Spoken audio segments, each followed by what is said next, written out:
멤버십 가입, 그리고 구독, 좋아요 감사합니다. 지금은 2026년 2분기인데요. 시장을 이렇게 쭉 보면 뭔가 아주 이상하다는 느낌 다들 받으실 겁니다. 과거에 금융위기가 오기 전에 나타났던 그런 증상들이 여기저기서 보이는데도 불구하고 전 세계 금융시장은 정말 놀라울 정도로 조용하거든요. 마치 폭풍우가 몰아치기 직전의 바다처럼 겉으로는 아주 평온해 보이죠. 그래서 많은 분들이 문제가 별로 심각하지 않구나, 또는 이제 다 해결됐나 보다, 이렇게 생각하실 수 있어요. 하지만 저는 바로 이 고요함이 가장 위험한 신호라고 봅니다.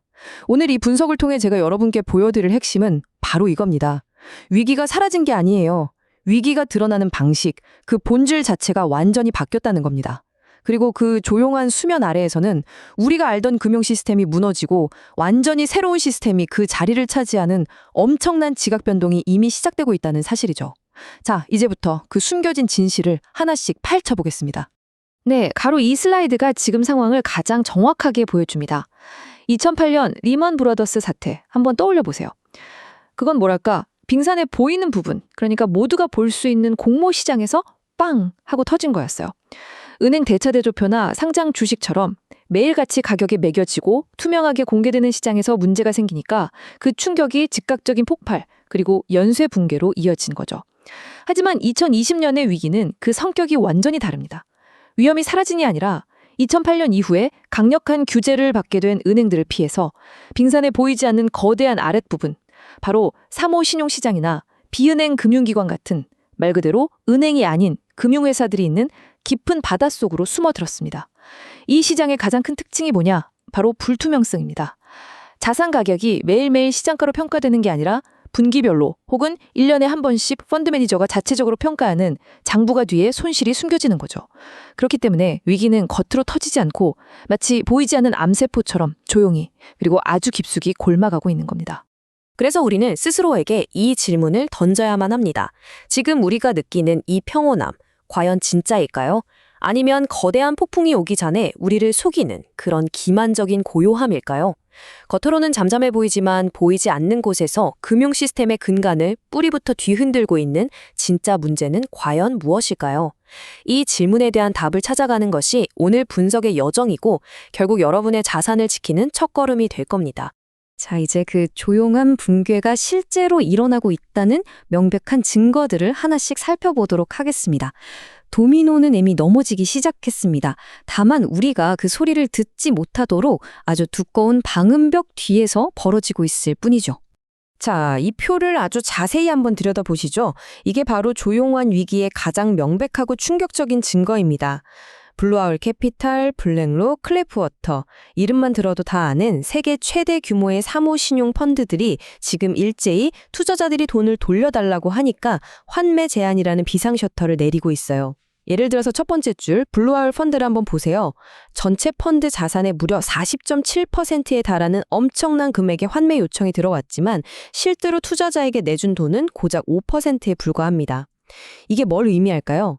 펀드가 가진 자산을 시장에 팔아서 현금을 마련하는 속도가 투자자들이 공포에 질려서 돈을 빼가는 속도를 도저히 따라잡지 못하고 있다는 뜻입니다. 2008년 공모시장의 위기가 주가 폭락이라는 형태로 나타났다면 2026 3호 시장의 위기는 바로 이 유동성 게이트, 즉 출구 봉쇄라는 형태로 나타나고 있는 거죠. 가장 정보가 빠른 소위 스마트 머니들은 이미 내부 자산 가치가 심각하게 부실해졌다는 걸 감지하고 어떻게든 탈출을 시도하고 있는 겁니다. 그래서 우리는 지금의 이 현상을 지연형 위기라고 명확하게 정의해야 합니다.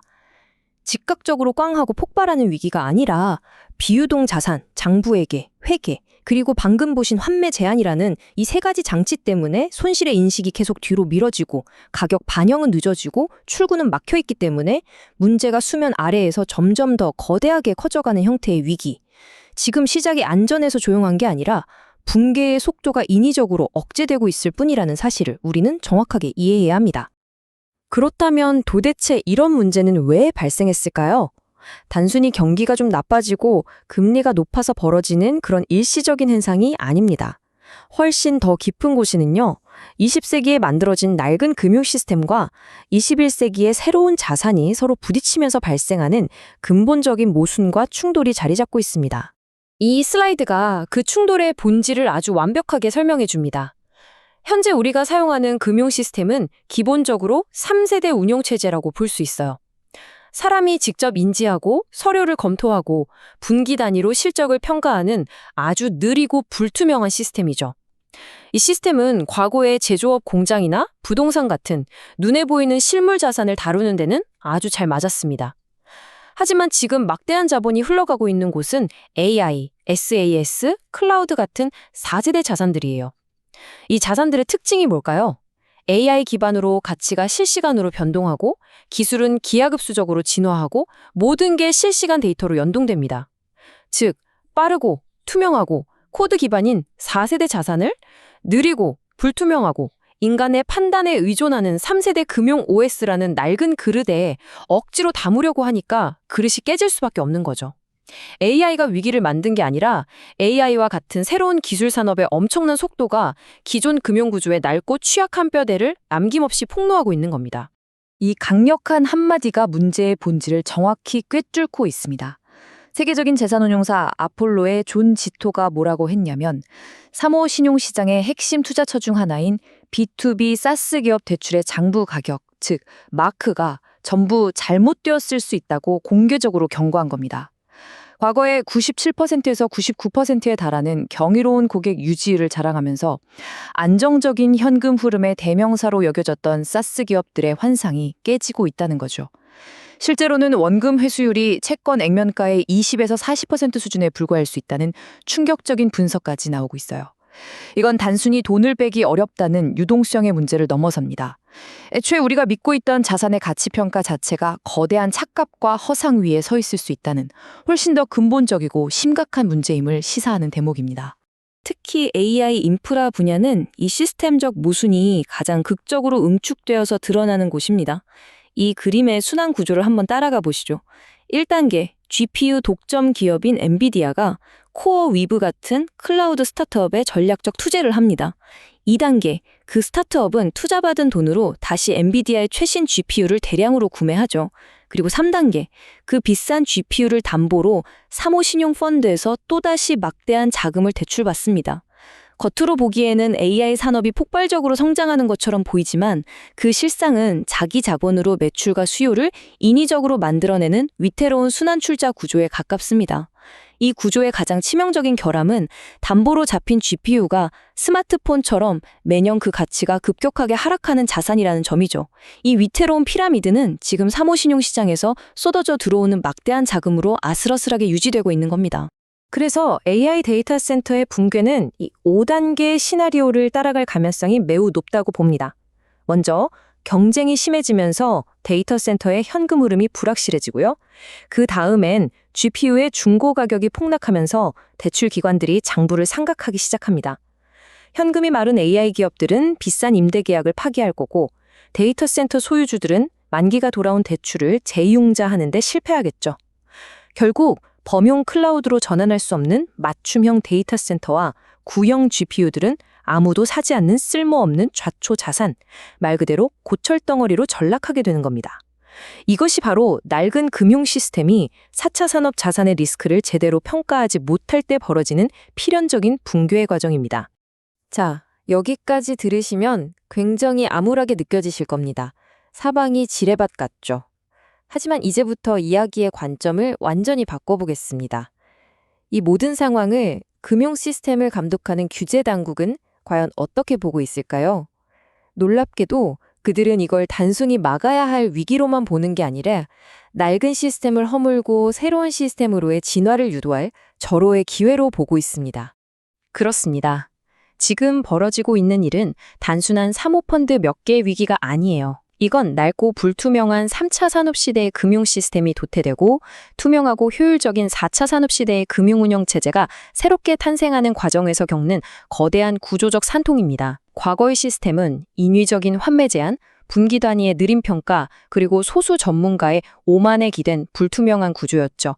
하지만 미래의 시스템, 즉 온체인 시스템은 24시간 실시간으로 작동하는 유동성, 누구나 검증 가능한 투명한 원장, 그리고 인간의 개입 없이 코드로 통제되는 프로그래밍 가능성을 통해서 시스템 리스크를 사전에 차단하는 방향으로 진화하고 있습니다. 그리고 이 거대한 진화를 강제하는 결정적인 한 수가 바로 2026년 4월에 나온 지니어스 법안입니다. 이 법의 핵심 원칙은 놀라울 정도로 간단하고 강력해요. 동일 활동, 동일 위험, 동일 규제. 즉, 당신의 회사가 법적으로 은행이 아니더라도 은행과 같은 예금이나 대출 기능을 수행한다면 은행과 동일한 수준의 규제를 받으라는 겁니다. 예를 들어 스테이블 코인 발행사는 사실상 예금 기관으로 간주하고 블록체인 위의 토큰화 자산은 기존 예금과 법적으로 동일하게 취급해서 FDIC 같은 예금자 보호막 안으로 끌어들이는 거죠. 이건 가상자산을 억압하려는 게 절대 아닙니다. 오히려 달러 시스템의 패권을 유지하기 위해서 블록체인이라는 새로운 제도권 금융 OS를 미국 중심의 질서 안으로 완벽하게 흡수하려는 거대한 전략적 포석인 겁니다. 이렇게 규제가 길을 열어주자 낡은 시스템의 고질적인 문제점들을 해결할 새로운 금융 운영 체제가 본격적으로 무대 위로 등장하고 있습니다. 이건 우리가 선택할 수 있는 옵션이 아니라 피할 수 없는 시스템의 업그레이드입니다. 그 새로운 시스템의 핵심 하드웨어에 해당하는 것이 바로 이 프로젝트 아고라입니다. 중앙은행들의 중앙은행이라고 불리는 국제결제은행, BIS와 미국의 연준, 유럽중앙은행 등 세계 7개 주요 중앙은행이 직접 참여해서 통합 원장이라는 걸 만들고 있어요. 이게 뭐냐면 중앙은행 디지털 화폐, 상업은행의 예금, 그리고 주식이나 채권 같은 토큰화 자산을 모두 하나의 플랫폼 위에 올려놓고 스마트 컨트랙트를 통해 원자적 결제를 구현하는 게 목표입니다. 원자적 결제라는 말이 좀 어렵게 들릴 수 있는데 쉽게 말해서 중고차를 거래할 때 자동차 소유권을 넘기는 것과 돈을 지불하는 것이 한치의 오차도 없이 사기의 위험 없이 동시에 완벽하게 일어나는 것과 같습니다. 자산의 이전과 대금 지급이 분리되지 않고 동시에 즉각적으로 그리고 최종적으로 이뤄지는 금융의 혁신인 거죠. 며칠씩 걸리던 낡은 오프라인 정산 방식이 실시간 온체인 결제로 전환되는 금융 인프라의 근본적인 교체가 일어나고 있는 겁니다. 그리고 이 새로운 금융 하드웨어 위로 민간 자본이 얼마나 빠르고 거대하게 이동하고 있는지 이 차트가 여실히 보여줍니다. 부동산, 채권, 미술품 같은 실물 자산을 블록체인 위에 올리는 RWA 토큰화 시장의 규모는 2022년 고작 50억 달러 수준에서 2030년에는 최대 30조 달러까지 폭발적으로 성장할 것으로 전망됩니다. 30조 달러라는 숫자, 감이 오시나요? 이건 더 이상 먼 미래의 가설이 아닙니다. 세계 최대 자산운용사 블랙록은 이미 BUIDL이란 토큰화 펀드를 출시해서 수십억 달러의 자금을 흡수하고 있고 위즈덤트리 같은 운용사들도 미국 국채 MMF 등을 토큰화하면서 시장을 선점하고 있죠. 거대한 자본의 대이동이 이미 우리 눈앞에서 시작된 겁니다. 왜 자본은 이렇게 새로운 시스템으로 이동하는 걸까요? 온체인 금융이 기존의 불투명한 사모신용 시장의 뒤에 세 가지의 압도적인 구조적 우위를 가지기 때문입니다. 첫째, 투명성. 펀드 매니저의 자체 모델에 의존하는 불투명한 장부 대신 기초자산의 상태와 모든 거래 내역이 블록체인 원장에 실시간으로 기록돼서 누구든지 직접 검증할 수 있습니다. 둘째, 유동성. 인위적인 환매 제한과 수년간의 투자금 동결 대신 자산이 토큰 단위로 잘게 쪼개져 24시간 365일 작동하는 P2P 시장에서 언제든 즉시 현금화가 가능하죠. 셋째, 자동화된 정산. 수많은 중간기관과 복잡한 수수료 구조 대신 스마트 컨트랙트가 즉각적으로 자산을 이동시키고 부도 같은 리스크가 발생하면 인간의 개입 없이 코드가 선제적으로 리스크를 차단합니다. 결국 더 빠르고 더 투명하고 더 저렴한 시스템으로의 이동은 거스를 수 없는 필연적인 흐름인 거죠. 이처럼 거대한 금융 시스템의 전환은 필연적으로 새로운 승자와 패자를 만들어낼 겁니다. 바로 지금 2026년부터 2027년에 걸쳐서 우리는 자본의 전략적인 재배치가 일어나는 역사적인 전환점을 목격하게 될 겁니다. 이 표에 그 구도가 명확하게 정리되어 있습니다. 먼저 패자는 낡은 시스템에 머무른 이들입니다. 소프트웨어 기업, 대출에 과도하게 노출된 전통적인 대체 투자 운용사들, 그리고 기업 고객에게 구독형 소프트웨어를 제공하는 B2B SaaS 기업들이죠. 이들은 인당 구독 모델의 성장 한계와 사모신용 시장의 자금 조달 실패라는 이중고를 겪으면서 가치가 폭락할 겁니다. 반면 승자는 새로운 시스템을 주도하는 이들입니다. 블랙록, 위즈덤트리처럼 토큰화 자산 시장을 가장 먼저 선점해서 낡은 시스템의 유동성 리스크를 줄이는 운용사들, 그리고 코인베이스처럼 SEC의 정식 승인을 받아서 16조 달러 규모의 RWA 시장으로 들어가는 인프라를 독점하는 디지털 시대의 국가 통신망과 같은 플랫폼들이죠. 이들의 가치는 폭발적으로 증가할 겁니다. 다시 한번 강조하겠습니다. 이 새로운 금융 시스템의 승자는 그 정체가 명확합니다. 첫째, 블랙록과 위스덤트리처럼 제도권의 강력한 신뢰를 바탕으로 토큰화 상품을 가장 먼저 출시한 선구자들. 둘째, 코인베이스처럼 규제의 울타리 안으로 스스로 들어가서 새로운 금융 시스템의 관문, 즉 게이트웨이 역할을 하는 플랫폼들입니다. 그리고 궁극적으로는 이 모든 것을 가능하게 하는 온체인 인프라의 기술적 우위를 장악해서 낡은 금융의 가장 큰 고질병이었던 유동성 리스크를 혁신적으로 해결하는 모든 이들이 바로 이번 전환의 최종 승자가 될 것입니다. 이제 마지막으로 이 모든 복잡한 변화를 관통하는 단 하나의 원칙에 대해 이야기하면서 오늘의 분석을 마무리하겠습니다. 결국 시장은 본질을 향해 수렴하게 되어 있습니다. 자본은 마치 물과 같아서 어떤 장애물이 있더라도 언제나 더 빠르고 더 투명하며 마찰 비용이 없는 가장 효율적인 곳으로 길을 찾아 흐릅니다.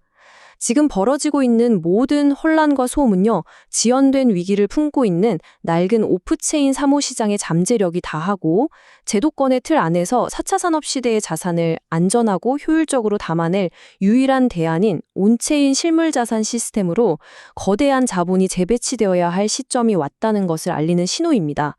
새로운 시스템은 이미 우리 문 앞에 도착하고 있습니다. 이제 선택은 우리 각자의 몫으로 남았습니다. 낡고 불투명한 시스템의 필연적인 붕괴와 함께 저항하며 가라앉을 것인가, 아니면 이 거대한 변화의 흐름에 올라타 새로운 시스템에 적응하고 다가올 기회를 잡을 것인가. 이 질문에 대한 여러분 각자의 답이 앞으로의 10년, 여러분의 부와 미래를 결정하게 될 겁니다.